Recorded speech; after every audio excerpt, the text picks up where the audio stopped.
Welcome, everybody, to the IAFM podcast. This is episode, I want to say 28 of the IAFM podcast. I'm Paula, and I'm here with the one and only Cary Pierce, one half of JACKOPIERCE.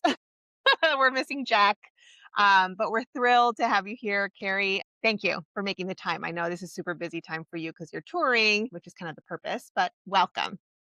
Thank you. Good to be here. Jack let me have this since this is Fairfield, and I grew up in Westport, Connecticut, so this is my county. No These are my you're my kidding. people. You are my people, so I'm excited Yes. to come back. I'm coming Okay. home. It's a homecoming show. Love that. I did not know that about you. That's fantastic. No, I frequently talk about being from the mean streets of Westport, Connecticut, which anyone from the tri-state area kinda chuckle, Yeah, and even meaner streets of Greens Farms. I actually live in Greens Farms. 436 people, not 06880, but don't be confused. I mean, there's a clear I live in difference. Greens Farms, and I used to walk to the Greens Farms train station, and I've heard that, the FTC is, like, right on the train station, like, you can take the It train is and just right on the walk. train station in Fairfield. Yes, it's a So, fantastic venue. That's so funny. You're from we drive by your house all the time apparently, where you grew up. yeah. Yeah, yeah, that's awesome. Yeah, so FTC is literally right off of there's 2 Fairfield stations now. There's a Fairfield proper, which is the original one, and then they, over the past few years opened a Fairfield Metro one, which is nice. It kinda opens up the other side of town a little bit, access to there. But yeah, so it's right off, it's easy access, everyone knows about it and loves it. So thank you again, this is so cool. Yeah, I'm gonna elevate you, you're about to get elevated. I'm gonna elevate my I'm computer ready, so I can see better. I'm ready. We're elevating. Yeah, you won't even feel a thing. You won't feel a thing. We're elevating my computer to the next level. Okay, now I I can didn't see feel a even better. thing, what did you do? I just looked it up my computer so I can, kinda see you and see the and look like I'm looking at the camera, but also, not like, yeah, answer the questions like this, I'm like, like, "On there." yeah. Is that not the worst? When people go live on Instagram, it's kinda like, "Oh, cool, they're live," and then they just spend the entire time going like this, looking at the bottom corner at the messages, you're like, You're "Yeah, doing here. yeah. I love your videos, by the way. Not that I've been trolling your Instagram or anything, but I Oh think you guys gosh. are hilarious. You guys are awesome. Oh, Um, so you guys have clearly known each other for a long time. As I look into your bio, you guys formed in like 1988, right? Like, is that around the time that you guys came together as a band? it's exactly right. We met as theater majors in '87, Just Like Heaven. That's when I graduated high school. We have a song that actually mentions Fairfield in it. But yes, '87, Jack and I met as theater majors at SMU, and and then we started the band officially in '88. But Yeah. we've been together and friends, that long. So, and we had to eventually Wow. both leave the theater department because the theater department was so demanding on our time, and we started Yeah. playing more and more and more. So I Yeah. left after like a year and a half. Jack finally um, got out of the theater department, and we were both on scholarships, so it was hard to kinda weasel our way out of it and stay in school, and Jack went Wild. ROTC in order to do that, so, he's a Wow. lieutenant in the Army, but he does not like to talk about because he's 3rd generation Army, and he does not but he finished up school ROTC, and Jack was an Army brat. I went to Staples High School, so I think of Westport as where I grew up, and my dad Yeah. was an MDU guy, so moved all over, but landed in Westport because my dad was working in White Plains, I believe, at the time, and then New Milford for IBM, and, as growing up in Fairfield County was just la Yeah. la land, we had Longshore. 100%. We're in our little bubble over here. Yeah, Yeah. it's amazing, like, Yeah.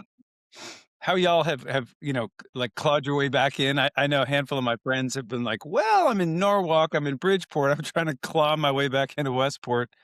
It's My not family easy. and I got in, so I have 2 kids, Nice. and one's 14. When my daughter was born, she's 9 now. So we moved, like, maybe she was 4 months, 5 months old, and we clawed our way back in here because we had moved away. We'd been renting in this area. We'd moved away up to Shelton just to kinda Nice. save up and whatever, and then when my son was going into kindergarten, my daughter had just been born, and we're like, let's see if we can wiggle our way in. And we did. And now we're just clawing to kind of Yeah, just stay hang on. because things are crazy or like it's so hard Um, to stay. That's oh, now yeah. the thing. Yeah, it's crazy. There's so much development around here. Um, that's wild. So I love that you're a theater geek. I am a theater geek too, but I did not go to school for it. But it's something that was like, it's like in my blood. I love it. Um, all through high school, all through college. I love it. So obviously, this isn't something that just popped up while you were in college. You've loved music. You know, when did it become more than just a hobby? Like, when was it like, oh, we're singer songwriters. Let's make something of this and do Yeah, something. good question.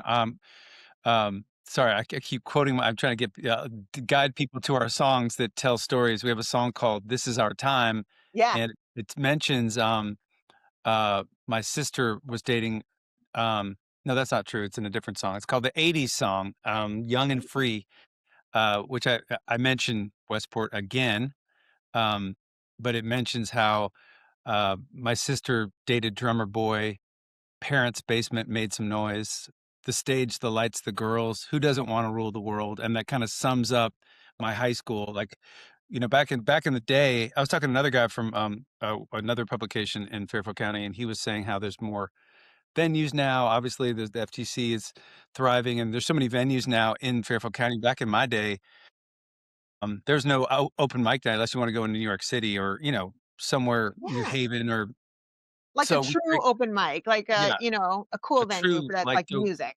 yeah, to go cut my teeth or, I had bands in high school and, there wasn't so we created the band bash, which I think may still go on today, I'm not sure, at Staples.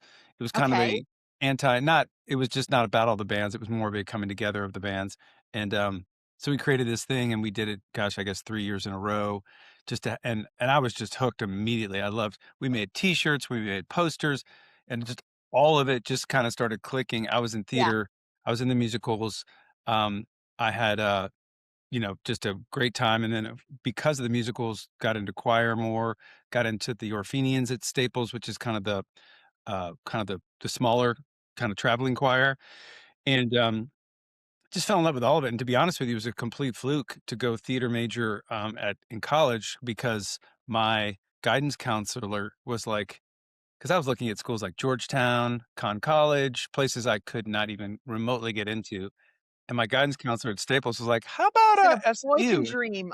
Yeah. Okay. She's like, those are all great, but how about" and she showed me the brochure, and I was like, "Oh my gosh, they look beautiful." Came down to SMU. It's one of the most beautiful campuses in the world. It's only, like, 7 minutes from downtown, yet it's in University Park, which is like La La Land all over again. It's so beautiful, Jeez. and I walked around, I was like, "Why would I go anywhere else?" And, anyway, so I applied early, got in, and the truth is, I was already into SMU, but I saw since I've been going to auditions in the city every summer, I had an agent, I was going in the city for soaps and commercials and movies, TV shows, never really got much, but, I would go in, so I was used to it, and then I saw an ad in the paper after I'd already gotten into SMU, it said SMU theater auditions in the city, and I was like, "Oh, that sounds like another fun thing to do, just go audition for fun." And I did just on a lark, and they offered me a scholarship, and I was like, "Oh, okay, I guess I'm a theater major now. My dad's gonna help he's gonna Woo! give me some of that scholarship, and I have spending money." And then I met Jack, like, on the first day, and it was just we're now been together on and off for 38 years, so that is the genesis of Jacko Pierce. Amazing. I love that. That is a wild story, how you can make such a strong connection, like, Oh, it on a was whim and in an instant.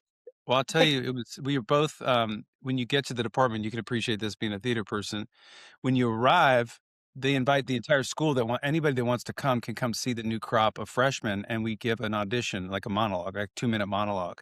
mhm, And I gave this monologue, and, long story short, but I kinda joked around with mine and messed with mine. Everyone thought it was very funny and great. And anyway, the next day, they critique you in front of just your class, like 35 peers, heavy. and he just rips me apart, like, "How in the world did you get into this department? I can't believe you prepared the night before. You're is this a mockery? Is this a joke to you?" This is all in front of my peers. And no joke, Jack O'Neill, I just met, leans over and writes on my spiral notebook. He says, "Don't worry, man, I'm next." And they say then he was like, "Jack O'Neill, what was that? How about you, Mr. Pierce, go off and be, go grab a bus ticket and get out of here." And so Jack and I, just in that moment, were just bonded, and we were Jack and Pierce, and then it became over time. We started jamming in my dorm room, and just became JACKOPIERCE, and we played to the same fraternity. And our social chairman, was like, "Okay, you guys sound good to me. You're playing next Thursday. It's, free burgers and beer, and it's $250, whatever." We're like, "We're not ready. We're not ready." He's like, "Well, I would get ready because it's coming and you're getting paid and this is happening." And it was a ring trial by fire. And we just kind of, I mean, just to back up a second, after we became good friends in '87, we just and we played a lot, through '87. In the spring of '88, we were like, "Hey, let's do this." We traded tapes and called each other on the phone over the summer, kind of planning on this. When we get back to school, we're gonna make something happen. We're gonna do the Jimmy Buffett, um, the Eagles, the après ski set. We're gonna do that kind of music. And I'd been in bands in high school, so I was like, "I'm done with bands." Like, I came down to SMU with an acoustic guitar on my back thinking I would do the après ski thing and maybe get some gigs around town and do that. And then I met Jack. I was like, "Well, let's do this together. This would be fun." And, there we go. That is the entire history. Sorry, I didn't give you It's this whole wild. package. There you go. Yeah. I mean, okay, so I was born I'm an '81 baby, so I grew up with, like, '80s, '90s music, '90s specifically. Your sound, whenever I listen to you guys, like, I started like, the first song I heard was Vineyard, and Nice. the second, like, I just sat there, I'm like, "This is, like, my life," right? Music is so important to me, right? And when I hear those sounds, you know what I mean? Like, it just takes Yeah. me back. It is, So like, every good. time I talk to someone about music, it's like, it's the soundtrack of my life, and I hear Counting Crows a little bit.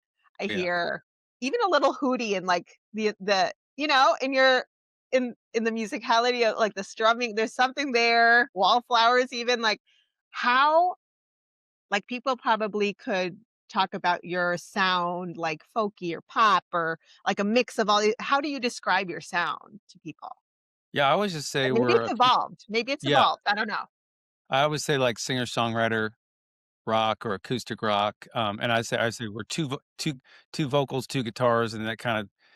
And then if, they need some references, I mean, of course, we grew up right in the heart of that music world. And I love that you referenced not only Counting Crows, but you also referenced Wallflowers, which is funny because T-Bone Burnett produced our major label debut for us that came out in '94 called Bringing on the Weather. T-Bone produced it, and at that time, we were able to get him. As we were entering the studio, a song called "Mr. Jones" was hitting the airwaves that T-Bone produced for the Counting Crows.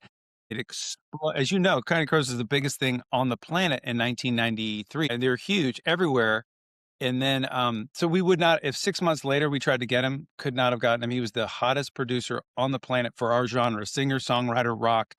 And and then he went on to produce the Wallflowers, which of course had Adam Duritz, the lead singer of the Counting Crows, sing on that track. So T-Bone Burnett exploded and he's one of the most maybe the most Grammy winning producer of all time at this point, or something like that. Crazy. So that common thread. And then Hootie is a great story because we kept hearing about, that we were playing this show at the Chameleon Club in Atlanta because T-Bone Burnett was flying in as well as 2 other producers were coming in to Atlanta to interview with us to see if we like them and they like us, and they were gonna come Right. see our show at the Chameleon Club. Well, Yeah. T-Bone flew in, and the whole time on our way to the club, we kept getting whispers. I think this is even like pre-cell phone days, but I don't know how we heard, like, "Yeah, apparently there's some band opening for us. It's something Fish." We couldn't figure it out, and then we get there. It's this band called Hootie and the Blowfish, and they're also booked on the same night. And they're like, "We're so sorry. This is a huge mess up." And it was a bummer for a second. We became super fast friends. Immediately, we loved each other. And then so I think we played first.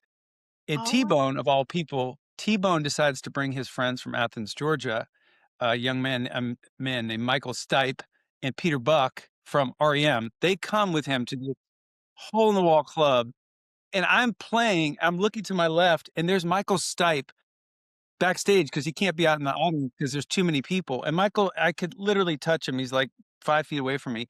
He's like bouncing his head against like this column to our music, and I'm just going, and Hootie What the is Blowfish is coming on next. happening? I'm like, what is happening here? And the funniest part of and Hootie, not only did we gave them all T-shirts. We're big on merch, so we gave them all T-shirts. And within months, they're in Rolling Stone, and there's Mark, the guitar player, in 2 different photos in Rolling Stone wearing a JACKOPIERCE T-shirt, and we're like, Now "I think we're done. I think we're done." Like, if we just died tomorrow, I mean, so kids that are watching or listening, be very, very, very specific with your goals because, of course, a goal of mine was to be in Rolling Stone, and the goal was delivered, but just not the way I had planned.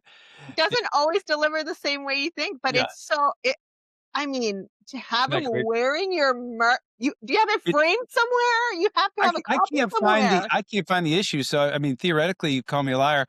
I can't find the issue, because it's not them on the cover yet, it's before they hit the cover, and it's a full, like and you'll love this, we would go from radio station to radio station with our new record on A&M Records, Bring On the Weather, and every station we go to, no, I swear, it was like, "Yeah, hey, we're Jacko Pierce, we're here," and we did our thing, and then, like, on the way out or something, people are like, "Hey, man, have you heard this Hootie song?" We're like, "Ah, Hootie." I mean, that song was I guess it was Hold My Hand was the first single, I think, I think so. Right? and, Yeah. I mean, anyway, just stayed in touch with the drummer, Sony. We're still good friends to this day, which is a huge blessing in my life, and, uh, it's just he wrote a great book. If you're a Hootie fan, it's a great read, not like "Oh, yeah, some dude from the band wrote a book." It's Right. really, really good. Oh, I And love that. you're a '90s gal, so it Yes. really hit home, like, a lot of the venues he talked about, the bands he talked about. Yeah. I mean, from Dylan Fence to what not Farmer's Mouth, what are they called? Cowboy Mouth? Farmer's Mouth. Don't cut Damn, that out. Fred will love that's that. Fred will love that no, his band was called Farmer's Mouth. that's awesome. Oh my gosh, speaking of all these, like, I've had random encounters with, like, random famous people, but speaking of counting crows, I remember on my 21st birthday, I was in New York with my then boyfriend, whatever, and walking down the streets, doop dee doo doo doo, and across, like, just waiting to cross whatever street, who cares? And I'm just like stopped myself, and there's Adam Duritz, like right in front of me, just walking towards me. I'm like, what do I do? What do I do? And he just noticed me like this dum dum, right? And we were going to his concert like the next night. And he notices me and he's with his like probably his, I don't know, a producer or like PR person, who knows, a manager. And he just like stops dead in his tracks when after he crosses the street and talks to me for like 10 minutes. So awesome. Nicest guy on the planet. I'm like, "Who are you?" Like, I'm nobody, but he just, like, noticed that, like, obviously a fan is, like, whatever, and he just chatted me up for, like, 10, 15 minutes.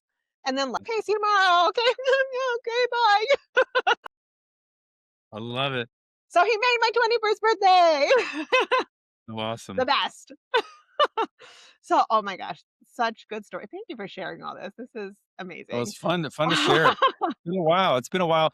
I mean, I gotta say that Fairfield Theater what's the because it keeps saying theater 1 stage 1, and it keeps saying So FTC. Fairfield yes, Theater so Center for stage FTC is 1? the name of the Okay. venue. It's Fairfield Theater Company, and they have a Company. couple of, spaces. So they have the warehouse, which is huge, and then they have stage 1, which is a little more intimate, which I was gonna get to a little later, but since we're chatting about it, we may as well get into it now. Because I wanted to ask you about your shows. You're as of late, or at least like you became very well known for these very intimate shows, which is why I figured like stage one is actually a perfect venue for that. It's a great venue for that. So tell me about what made you do that shift where, I was reading about how you love doing these smaller venues because of the experience you're able to give your Yeah, audience. definitely. I prefer I mean, I think the once you get like, you hear different people say it, but, like, once you get kinda beyond 300 people, or for some people, it's like once you get beyond whatever, it might as well be it could be 3,000 or 30,000, it just doesn't really matter. There's Yeah. something Yeah. about the 300 or smaller, Yeah. especially there's a gazillion I mean, 300 was kind of the or 240, 248. There's something magical about all the theaters built in like the late 1800s and turn of the century that are small, um, especially those like opera houses, like the Wheeler Opera House in Aspen or the Share. These classic small theater opera house style, um, 300 or less. It's just kind of magical, and Yeah. we just noticed too when people are sitting and focused. I mean, they're not talking. If they're standing, they're talking. So when we're playing just the two of us, whenever possible, we try to do completely seated. It's like, oh, I'll just stand in the back. It's like, no, we'd rather, we'd really like to have this seated magical environment where everyone gets to kind of feel the energy, give and take, and Yeah, come to it the really front of the creates something. classroom. Let's go. Yeah, it creates something special. And I know people Yeah. like I don't like to sit for 90 minutes, but I stand. Actually, Jack and I did an entire tour for like a year and a half where we sat on stools and we took requests and it was the whole thing. And now I'm an addict. I've got my this is ridiculous. I have a green rubber band on my hand because I need to charge my Aura Ring. I'm an Aura Ring. I realize like, wait a minute, if I don't stand and play, then I'm missing out on like 10,000 steps, and that's not cool. Oh my So god, you're like my husband. Every yeah, day is like, "Have you walked today? We should go for a 2-mile walk with the dog." I'm like, "Shut up." yes, you and your husband and I we can hang out, and you and my wife can commiserate. I am a walker and mover, and it's just funny. I mean, I just feel better standing also because we would like kind of do some sitting and some standing. And by the end of the show, I would be off the stool and Jack's joke was like, hey man, Cary told me seated show. So I didn't bring a strap. So he'd be like, I can't stand up for the last 3 4 songs. Yeah, And then, now we just hit the ground running, standing. We always have stools. It's great. You'll notice we have stools back there as total like security blankets because we may want to do something intimate and pull the stools out, but we totally. usually don't. But we may, You're an and artiste. yeah, we do how we do. But it's been a real blast, kind of continually honing and dialing the show to where we love the seated, intimate setting and are so grateful for venues that perpetuate that too, because it kind Yeah, of starts at the top down. If the venue yeah, is like, "Hey, man, whatever," they're banging and clanging glasses and clinking, they're running the espresso machine while you're playing, you're like, "Okay, this is not," but some venues are very, like, this is a seated listening venue. Some people even make announcements like, "Hey, yeah, if you need to make a phone call, go outside if you need to text." yeah, Um, 100%. People so out here are it is a getting a lot blessing. What's stricter that? with that too. People are getting a lot stricter with that too. It's like no cameras, no not like it's distracting. I mean, it's like you learn that in like elementary school. Like you're Yes. distracting You think the you learn people that, on yeah, stage, right? yeah, You're distracting. Like you're yeah. here for the music, take it in, enjoy it, like be a part of it. I want to feel like the sweat hitting me. Like it just I want, you know what I mean? Let's go. That's me, slow motion. I used to have long blonde hair, long curly blonde hair. It was like a whole show, my hair in itself, the curls. So, yeah, you'd be like, Yeah, "Wait a minute, I don't know if I really wanted all that. Thank you very much." Isn't that gross? love it. Um Okay, so on that note, what's the best show you ever played? Do you have a favorite venue? Do you have a favorite show that you experienced during your tour, this one or an old one? Is there one? Chicago's always been a really special city for us. There's something Yeah, about Chicago because it's not New York and it's not LA. It's just literally, there is something in about between. Chicago. There's just something still. There's just a Midwest. It's such a generalization, but I mean, it's hilarious. LA. I mean, we all know LA's LA, New York, New York. We just have we've spent plenty of time in both, especially of course in the city. And Chicago's just a big, beautiful, bustling city, but has there's such a vibe there. And we back in the day, we really busted our butts. We did whatever we could, Mhm. whatever it took to get in. We get our foot in the door. So even back then, almost like a pay to play. Like you'd be like, well, you got to guarantee us this, or you're literally going to pay us $100 at the end of the night. Or, guarantee that this many people show up, that Mhm. kind of thing. And we did that in Chicago and New York and LA, and LA, and the kind of pay to play model. But all the way back to, I'm just thinking like, I think the first gig we ever played was the Elbow Room in Chicago, which I'm not even sure is there anymore. But and there's such a very much like the Northeast, there's just so many schools in such a small area, and Chicago, Midwest, I mean, you've got all those Michigan schools, and you've got all the Indiana and, Illinois, and I mean, all the Great Lakes. Yeah, And, so we have so many fans still to this day, in Chicago, because so many people moved back, and just like, in your world, people are kinda moving to the suburbs, but they're still in the city, they're still in, yeah, they're orbiting the city. They're still correct. kinda orbiting, they're kind of in that area, and they'll come up, they'll drive 45 minutes or an hour. So I'm just thinking, like, I remember we were on tour with Matchbox 20 for a couple weeks, and they were opening for us because they hadn't broken yet. So we were like this established touring act that would could draw thousands of people and sell venues out like House of Blues. And House of Blues Chicago is just is the special one because it was an old theater, and it's got the gold leaf balconies and stuff. Love that. It's pretty Yeah, amazing. So I mean, just having a sold out show, having Matchbox open, who's exploding at radio. A lot of these things are booked X amount of months beforehand, yeah. and you even see this. This happens. This is a good Dave Matthews story. Total side note, but I think to answer your question, with Chicago House of Blues is one of our faves. Um, and of course, the city wineries have been pretty revolutionary to to our world, to allow people to come, have a drink, eat, sit, and watch a show. Awesome. We play a lot of city wineries in the city, and Mhm. when we do play the city proper, we'll play City Winery. I don't know if you know much about. I'm sure you know about them because you're a music Yeah. person. But uh, what was I saying? I had some interesting story, I think, about We talked Chicago. Chicago, And and then you shifted over to New York to talk about, maybe a favorite show, a favorite, Dave Matthews story. yes, Dave Matthews completely. Yeah, now we're off to Colorado. That's the like, you're touring with this band that's exploding overnight, and you were supposed to be the headliner. We played, it's this called the Gerald Ford Amphitheater. It's in Vail. It's outdoors. It is as beautiful as you think it could be. The backdrop is Vail Mountain. It's an outdoor theater, and it's supposed to be us opening, and Dave Matthews, then the Freddie Jones Band. And, we get there, and Dave Matthews has already gotten there. It was there probably the night before with all their buses and their semis, and they're like, "No, we're gonna be headlining tonight." Made no Okay. difference to us. And it's like, "Yeah, we'll take all the backstage. Nobody gets dressing room." It was just like this complete takeover because Dave Matthews had exploded, as you know, It was from a crazy. grassroots phenomenon to just exploded so fast.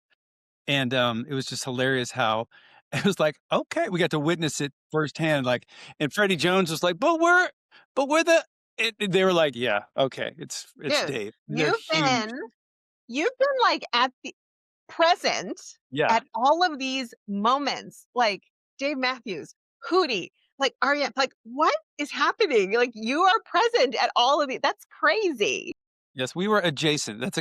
We were we were fame adjacent, and, it's amazing how we were kind of on our way. We thought, okay, our first record sold 100,000 copies. We were on Conan O'Brien. We were in People magazine. We got to, tour the world. This is happening. 100,000 for the first out of the gate was strong. They felt good about it. We're like, oh, the next record's just going to go multi-platinum. This is how you do it. You start off at 100, and then you Yeah, go to a million plus, and that's yeah. just what you do. And we turned in a record. We went in the studio, I guess, 95. We went in with Don Smith, who's a legendary mixer and, good producer, but just really legendary mixer, mixed like the Rolling Stones and some Fleetwood Mac. I mean, just huge, legendary guy. And, and we went in there and we recorded this record. We turned it in. The label was like, "Meh." They yawned, and, like, "Yeah, we're not releasing this. We don't hear the stuff we need to hear to make a record. You need to go back in the studio with a co-writing producer." We're like, "What are you talking about? We write all our songs." They're like, "Well, I mean, we're gonna put this on the shelf until you decide to change your mind." So we got together with Stan Lynch. Stan Lynch is Tom Petty's drummer for, gosh, I don't know how many, like 20 plus years. He's an original Heartbreaker. He's a Hall of Famer. He had Well, that's just not bad then. That's oh, not a it was terrible thing to have to do.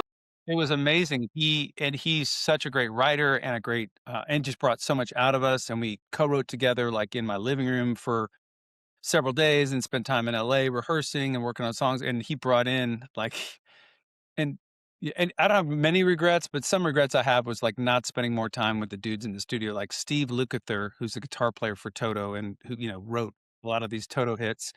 He comes in the studio to lay down guitars. That's who Stan brought in to play some guitars, And, we were too busy. We were like, oh, off to have lunch with this friend or that friend or planning the next, moment in LA instead of like Yeah. soaking up Steve Lukather and how can I learn from you and how can we be friends? I mean, we'd be friends to this day, but I just never took the time. And that's an interesting thing about not having that gratitude for what was happening in the moment. Ben Montench, he's the keyboard player from Heartbreakers, played on every record you can imagine, most amazing keyboard player. And he played on both of our records, and neither one of the times that I spent any time with Ben Mont get to know him. So, um, all that to say, I wish I had spent a little more time, but so much of this, fame adjacent stuff, like being right there.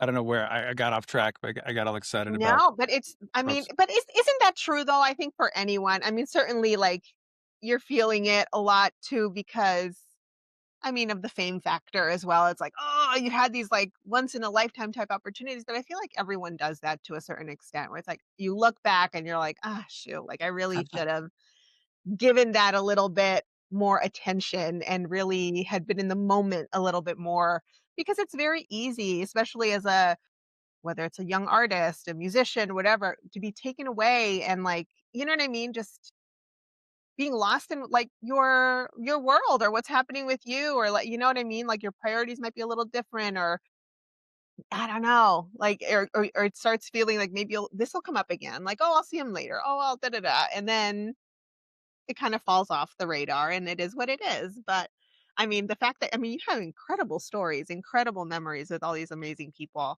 that people wish they had. My goodness.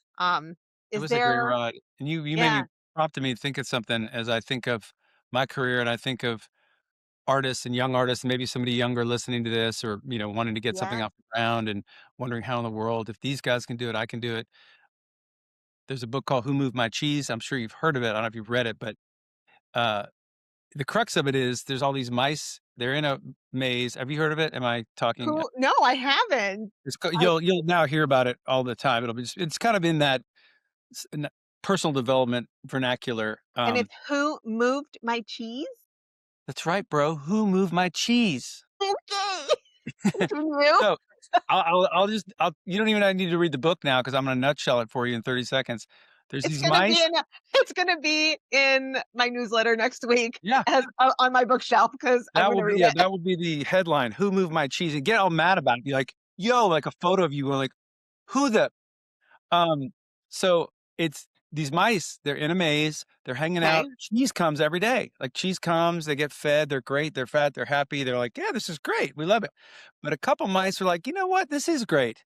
But A, I'd like to see what else is out there. And B, this cheese may dry up at some point. We need to maybe go see another supply of cheese somewhere. And of course, you got the guys like, no, no, no, cheese is here. It always comes. It's always going to be here. So we're good.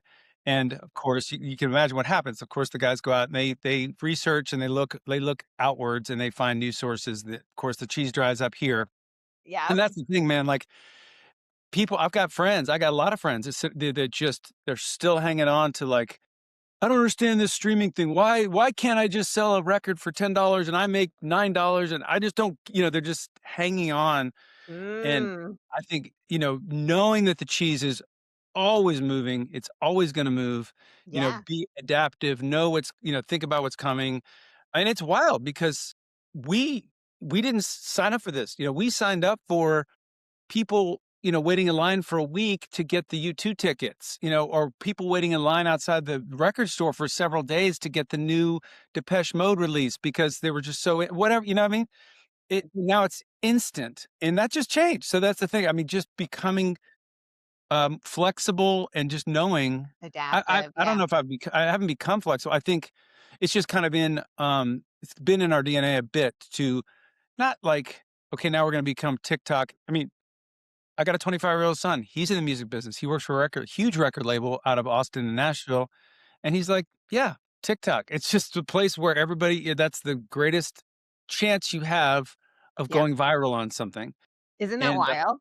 and we get it. We're like, yeah, we get it. I don't know how much time we want to, it's just this difficult, because we're like, again, the idea was, wow, there's Bono on stage. I'm watching him at an arena and for 15,000 people. And I want to do that.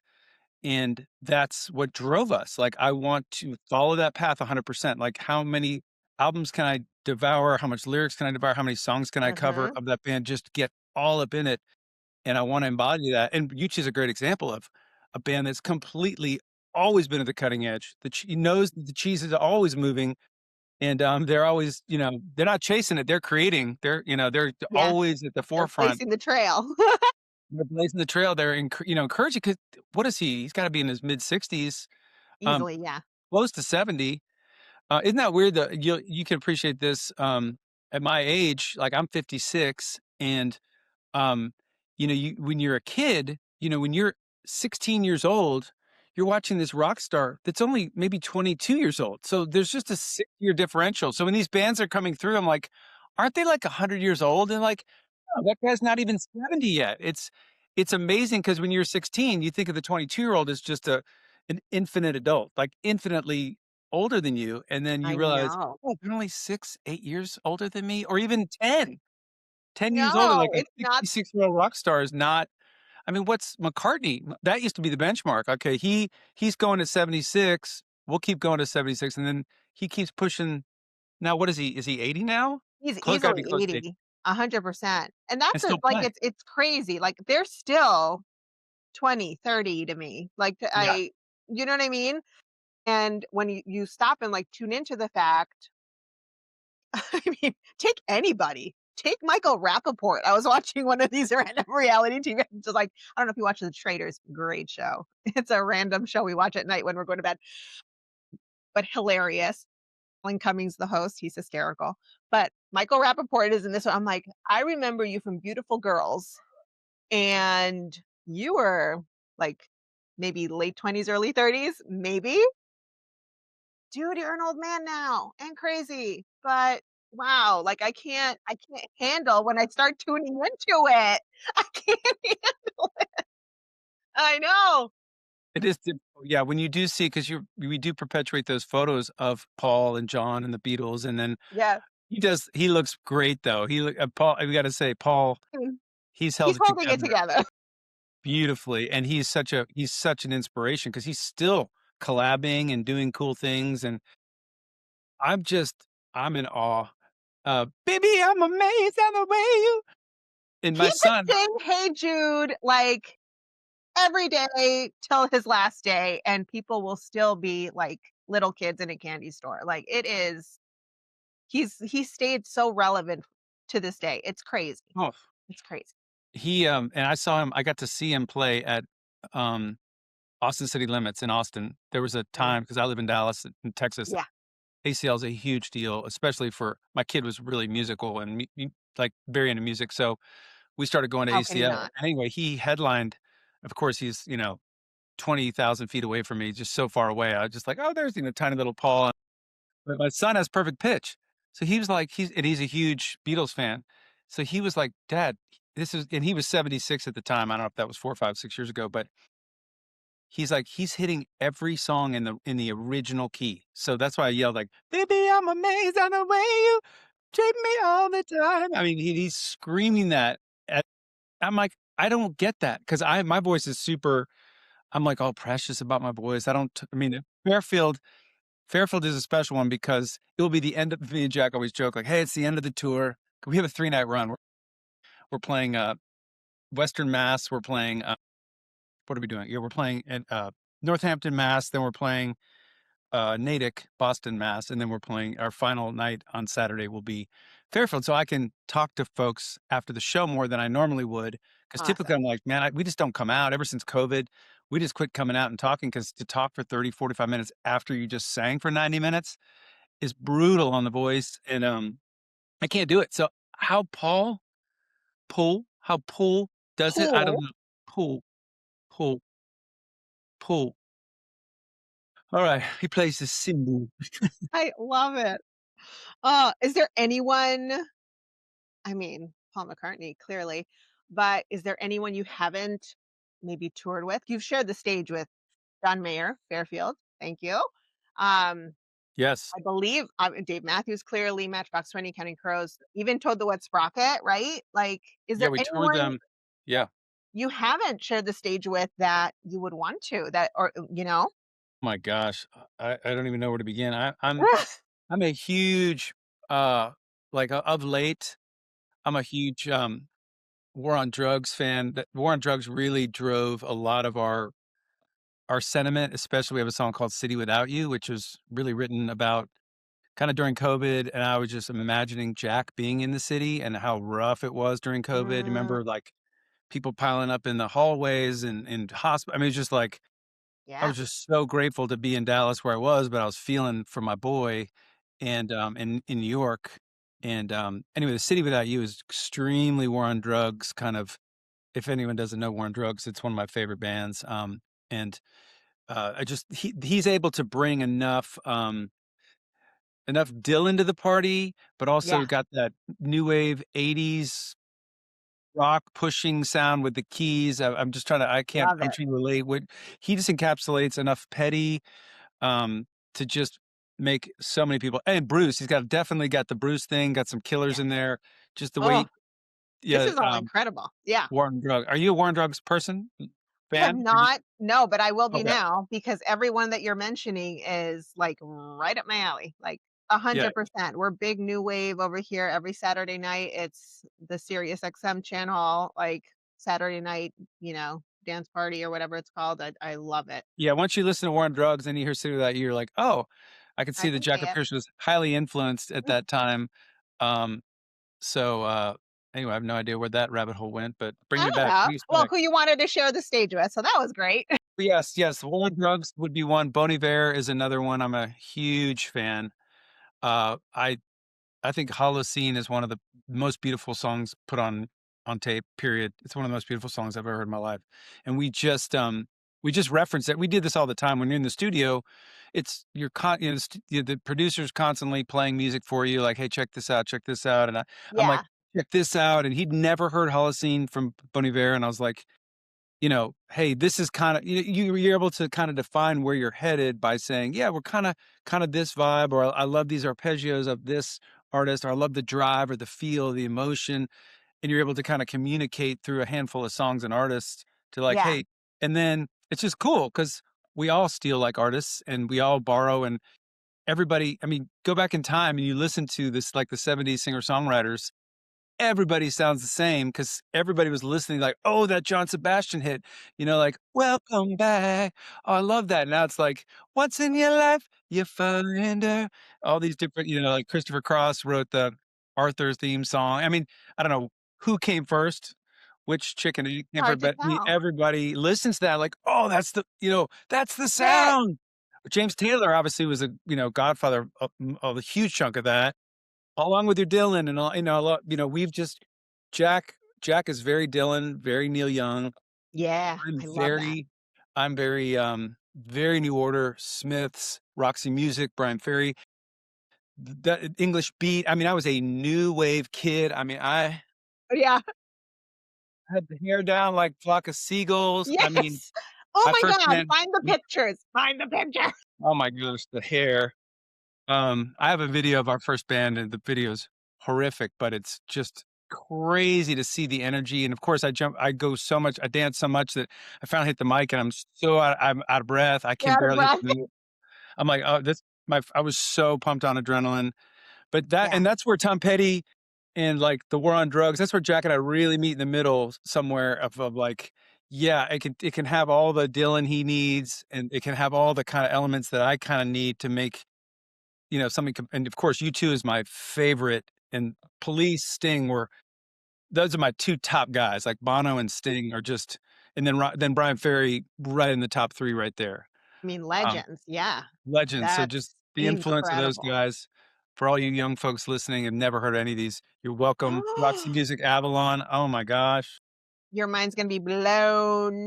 But here's the thing, like, and this is not me being biased, except it is, because I feel it's hard to say this, but I truly feel that 80s, 90s music scene, like, you cannot top it. Like, I feel like that was, like, peak, like, you know what I mean? Like, I don't get the same out of new artists today. Like I struggle a lot with like getting as passionate, you know what I mean, and connected with newer artists or genres of music. Like it's just not there for me. I'm like stuck back there, even like early 2000s, totally. Um, Well, it's but interesting yeah, you it's a say that it's because as different. you were saying that, I was like, I I literally just started realizing, like, right then, that was the end of kind of the rock band as we know it, because not far after that became, the Basement Heroes where you could, build something in your basement. Along came Autotune, which changed a lot of stuff. All of a sudden, it was like, let's cut X amount of vocal, let's really put our heart and soul into this. And it's like, well, I got 2, 3 takes of this. You can tune it up and comp it. It's all going to be great. I mean, there's just so much Yeah. transition that happened. I never even thought about it till you just said it. Yeah. From the 90s, we were like, it was like the last wave of really kind of doing all the things. And then from Yes. 2000 on, Pro Tools took over, Autotune took over, all these different, and now anybody can make music in their basement, which is fine and great, which is amazing. There's amazing records that have been made on, Sure. in the basement on a 4 track, but there is There's a definitely level of like musicianship that I yeah, feel like fell off. and that's what everybody was like, "Wait a minute, I wanna do this," and I'm guilty of it just like I'm sure everybody, even the John Mayers of the world that are like, "Yeah, kinda," you find your hacks, like, Yeah. I don't Yeah. need to be like, um, I wrote a book, it's not out there in the world, I wrote it kinda for myself to produce the book and hold it in my hand and actually read it and, give it to friends, and it's kind of a lot of our stories.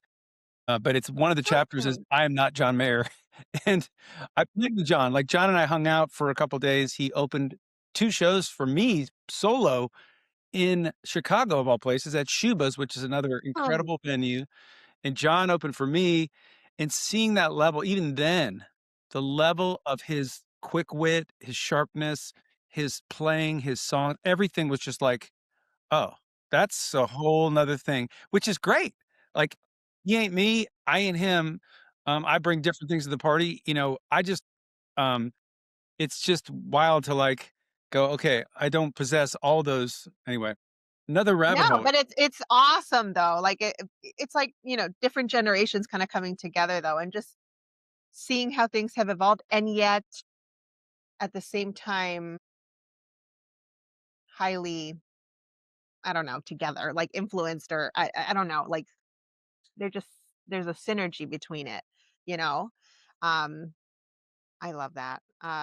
John's John's a pretty good cool though. example of a guy that's actually, you know, who's shedding for 6 hours on guitar every day still because he just loves the Yeah. craft. He loves the, Yes. That's What's something I that? really What's this?" respect. Yeah. Yeah, and it's just he does carry a lot of that, and which is great, and I mean, yeah, he's a that I guess that where I was going with that is like, yeah, I'm never really trying to get super fast and become a lead player. It's just never been my Right. but it's tough too because with the John, you're like, "Oh, yeah, yeah, he can do all that, but he can also be super funny and engaging." And it'd Yeah. be one thing if you're like, "Oh, well, John can't be as funny as I am or tell a good story like I can or make people laugh and cry." It's like, no, he's just as good if all if not way better than all that. So again, I am not John Mayer. I'm Cary Pierce from JACKOPIERCE, and I play music and people like me and us. Okay? Damn it. Love me, I swear. Oh my god, that's so funny. So what is something, I mean, speaking to maybe new artists out there, people trying to, follow a similar path as you.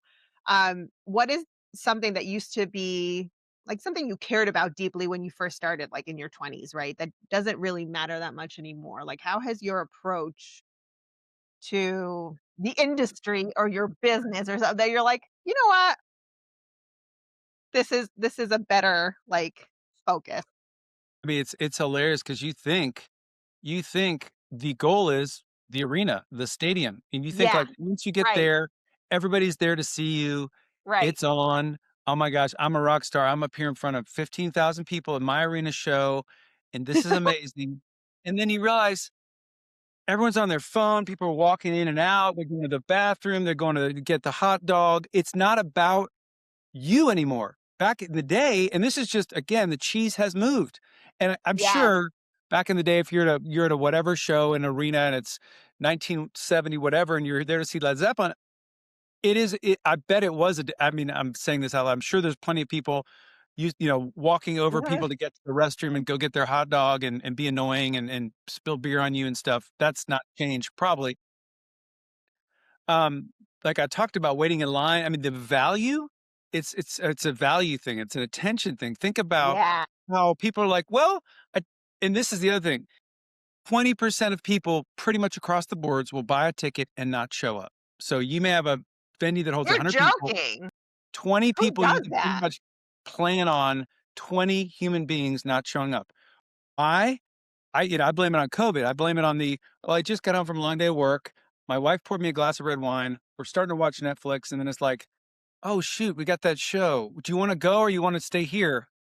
They stay. I mean, it's just I call it the red wine and Netflix No, I syndrome. would do a live show any day. Happens. I mean, Oh, everywhere we go, I would say 20% across the board is standard. You could check this with other, like ask the FTC. They may be yeah, 13%, it may be 23%, but it is amazing how people and just kind of back to the value thing. So yeah, before, like, I value these tickets. I waited in line for days. I blah blah blah.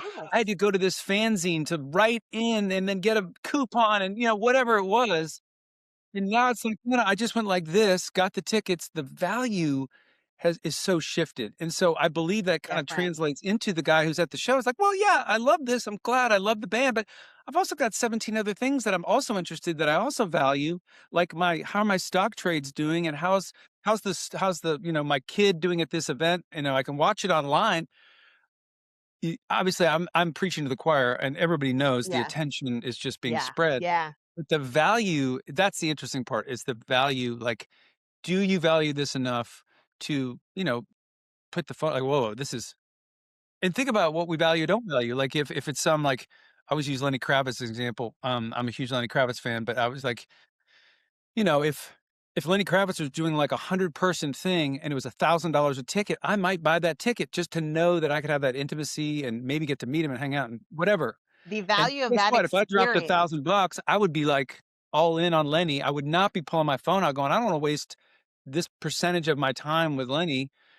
So it's this value principle thing going on, I and tickets are agree. just disposable. Like, our ticket price, whatever it is, $35, $40, it's probably the Come cheapest thing you're on. gonna do that night. You're gonna buy a 100 drink, I mean, it food. is so like 100%. Like my daughter, you can only imagine who she's into. And the ticket sales is like $650 and you're like back there. I'm like, "Are you out of your mind?" It's so hard as much as you love music sometimes to like have the access. Like when did just general access to music become so difficult? I feel like that's another really big thing. I don't understand it. And if that's true with them, where like 20% don't show up, ew, that you can piss away $650. Ew. Well, yeah, I don't know about the Taylor Swift, stadium tour, but even on that level, there is a There percentage has to be something. guaranteed. Someone gets sick, babysitter didn't show up, someone didn't feel like it just fell apart last minute. I mean, we do high ticket stuff. Like we'll do these pop-up things like Christmas. We do Tiny Christmas. We do it in my house and it's $200 a pop. And every single time people will, yeah, 2 people will drop, it's only 50 people in my house, so it's 200 bucks because it's an all VIP situation. It's me and Jack in my house, like, "Come hang out with us." It's amazing. It's my That's favorite thing of the entire amazing. year, and it's amazing. People are like, "Yeah, just gotta I can't come." It just things change and, it's we don't it happens every single time and you're like, "Okay." It's a value to them to have the opportunity, but it's also a value to them to be like, I own the flexibility to say, Yeah. "I choose to not come, and I bought the right to be there." And it's a dance. We have to dance, like, every single person is in a chair, and there's no empty chairs because I hate empty chairs. Your former friends that who everyone wants a chair filled, but, yeah, it is wild, and I'm not sitting here lamenting it. I'm not it is again, the cheese is such a terrible say it, the cheese move, but the cheese is always moving around and, um, you gotta adapt and be ready to know that Man, have you heard the let them theory, by the way? Have you heard of the let them No, theory, Mel Robbins? no, Okay, it's a book, tell it's a me. phenomenon, it's like 6 million sold. It's called the let them. It's a book and it's a theory. And it's just simply they don't want to come. Let them. Let them do what they're gonna do. I have to do what I'm gonna do. It's let them and Yes, let me. So let them correct. adults do what they feel. This is the crux of it is adults do what they feel like doing. Period. Yes, So like I'm I not gonna agree get with all that. worked up about what about these people? It's changed my paradigm over the Yes, last few months of just going yeah, because the crux of the book is we spend so much time, emotional energy, worried about all this other stuff about what other people think, things we can't yes, control. And we get so correct. wrapped up in what my husband's not doing or my kid's not doing. And it's when it comes to kids, it's different. It's kind of like, oh, Yeah. let them run into the street. They Yeah, want to learn their lesson now. You can't let your kid run in the street.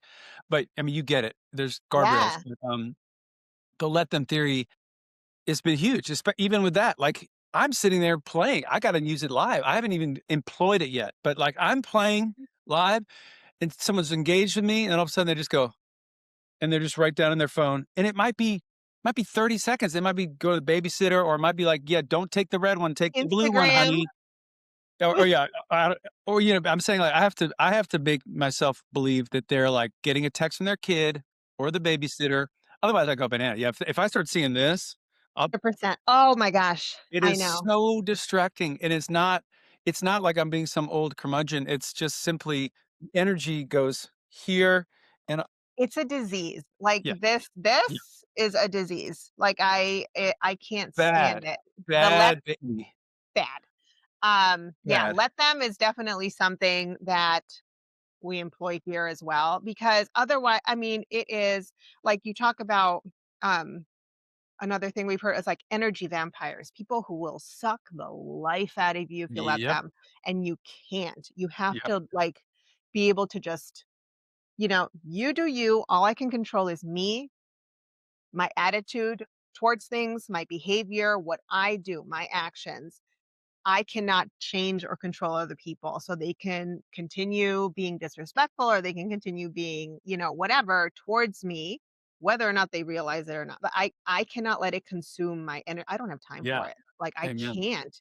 And I feel like my husband struggles a little more with it than I do. I very easily can just be like, I no. I have my moment, I'll take it in and I'll like whatever, but then it's like I don't have time. Like, it's not worth it. It's not worth your energy, your mindfulness, your anything. No, Yes. I You hear got you me on that. fired up Like, now. Now you and I are gonna have a inside joke during the show if I am yeah, I'll be like, I'm gonna knowing myself, I'll probably talk about it, and Jack will be like, "Oh, bro, don't talk about it." I'm like, "I'm gonna talk." geez, Yeah. Talk about cheese. Yeah, we'll talk about cheese moving. Like, what? People leave the show and be like, "What was my takeaway?"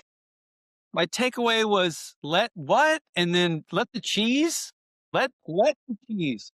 let the cheese roam. Jacko Pierce? I can't remember Don't what hog it the was. cheese. Let them have Oh, the cheese. I love that. All right. So what are we excited about right now? Clearly, it's playing at FTC on February 7th. I'm excited because What we've are been we off for a excited about? while. We kind of ramped up a lot of stuff, had like a last second private event pop up in Dallas. Right after we had our little pop-up Christmas show, it was just, all these a lot of playing and then just some time off. So Yeah. I'm excited. Uh, my sister, it's her birthday, and I'd be able to say we never play Western Mass. I mean, back in the day, we've played maybe Western Mass one time, and she lives in Amherst. It's Yeah. pronounced Amherst, What Amherst, is by the it? way. It's not Amherst? Ooh, Just wanna make sure you knew that, yeah. I sorry. live blocks away from Amherst Street, which we say Amherst down here, but up there, it's Amherst, and just wanna make sure you knew that, because if you talk to an Amherstian about it, they get pretty fussy. But Oh, getting to play on her birthday in her basically, next door town, Northampton, um, and then, that's a joy, so I'm really looking forward to that, and coming back to the FTC, Dan Woog from 06880, the blog, he is my former high school soccer coach, and you can't remember, but it's Dan Woog, which is WOOG, rhymes with Vogue, and Dan I mean, I go back to 7th grade at Long Lots, middle school is that middle school? Um, I What do don't they know call it? what. Junior high. They call it junior high. Long Lots Junior High. When I arrived in Connecticut as a rising 7th grader, I started playing soccer for the Westport club team, whatever it was, and I played soccer for Dan all the way back then, and then he followed me all the way through. I played, keeper, all the way up through high school. I played my senior year. Shout out to Scott Zucker, got hurt, and, Zucker may be in the area. There's a lot of people from my soccer team in the area, but Zuck got hurt in the first, like, game or 2, and I started my entire senior year and got to have a really good run, whereas I was a decent athlete, but I wasn't his level and was able to step in and play soccer, but under the tutelage of Dan Wogue, who has gone on to continue, coaching at Staples and perpetuating the 0688 blog. I mean, so he keeps up with us. I keep up with him. When we have a new single coming out, I let him know or whatever, and he puts it on the blog. He's been really, really supportive of us. So I get to see him for the first time in decades. So I'm excited for that. I'm Phenomenal. excited to have a reunion and to see friends and family that I have not seen in who knows? So I'm excited for everyone to come out to the FTs because we've been hearing about it for years, and Yeah. we finally landed the plane. And I hope it becomes an annual thing. I mean, right now we're already. I mean, tickets are selling briskly. I think it only I holds what a love it. couple hundred people. Yeah, it's it's So it's intimate. It's really cool. I love it. Been I to think a we're getting down couple to where events there, not just shows, but actual, like, events. A good friend of ours who's also a musician, he's a drummer, he had his rehearsal, evening before there. It was just a whole cool. bunch of jams, like, people, like, I mean, incredible talents just sharing the it was such a good time. You're gonna love it. You're gonna love it. Are you Uh coming? I hope. I am. Good. Yeah. Awesome. I'm gonna bring my husband too. It's gonna be a good time. So we'll Awesome. definitely see you there. Everyone out there who's watching, thank you so much for joining us. This is Cary Pierce, one half of Jacko Pierce. Jack Yes. O'Neill, I'm so sorry you couldn't be here today. We missed you. How dare you? Shame, I'm trying to shame. represent. I'm trying to represent Fairfield County for everybody. I love that. And I love that that was one of the first things he told me about you because I had no clue. I So love it it. made this even better. Um, So everyone, Saturday, February 7th at Stage 1, FTC's Stage 1, it's right by the Fairfield train station. Super, super easy access. Um, Doors open at 7, shows at 8. Go to fairfieldtheater.org, and that's theater with TRE at the end, please. Fairfieldtheater.org for tickets, and we will see you there. Carrie, thank you so much. You're awesome. Thanks for Thank you. making the Oh yeah. time. This Thank has you. been so much fun. So fun. All right. Have a great one. We'll see you at Feb 7. All right. See you then. See you. Bye.